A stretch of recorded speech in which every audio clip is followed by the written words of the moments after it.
আমার বাবা যখন মেডিকেল হাসপাতালে ভর্তি ছিলেন, 2 বার স্ট্রোক করেছিলেন। আমাদেরকে এই সরকার এমন পরিকল্পিতভাবে ধ্বংস করে দিয়েছে। শুধু আমার জন্য, যদি আমার পরিবার, একটা পরিবারের উপার্জনকারী আমি হই, আর সেই ছেলে যদি বাইরে বাইরে থাকে, ফ্যাসিস্ট সরকারের কারণে যদি জেলে ভরে রাখে, এই পুলিশ প্রশাসন অবৈধ সরকারের সময় আমাদেরকে যদি বিভিন্নভাবে পলাতক অবস্থায় জীবন যাপন করতে হয়, তাহলে সেই সংসারের পরিণতি কি হয় একবার আপনারা ভেবে দেখবেন। আমার কারণে আমার বাবা যখন অসুস্থ হয়ে গেল, টেনশনে প্রথমবার স্ট্রোক করলো, সুস্থ হয়ে গেল।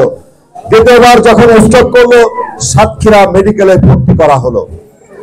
বলা হলো ওনাকে উন্নত চিকিৎসার জন্য উপরে নিতে হবে। 6 জন ডাক্তার বোর্ড বসিয়ে সিদ্ধান্ত দিলেন যে ওনাকে ভালো ট্রিটমেন্টের জন্য, অর্থাৎ বেটার ট্রিটমেন্টের জন্য উপরে নিতে হবে। 1 ঘন্টা সময় দিলেন। সেদিনে আবারও কর্মসূচি দিলেন। এই ফ্যাসিস্ট খুনি হাসিনার পদত্যাগের দাবিতে সাতক্ষীরায় একটি কর্মসূচি দিলেন। আমি মনে করেছিলাম সেদিন আমার বাবার সুস্থতার থেকে এই ফ্যাসিস্ট সরকারের পদত্যাগটাই আমার জন্য জরুরি।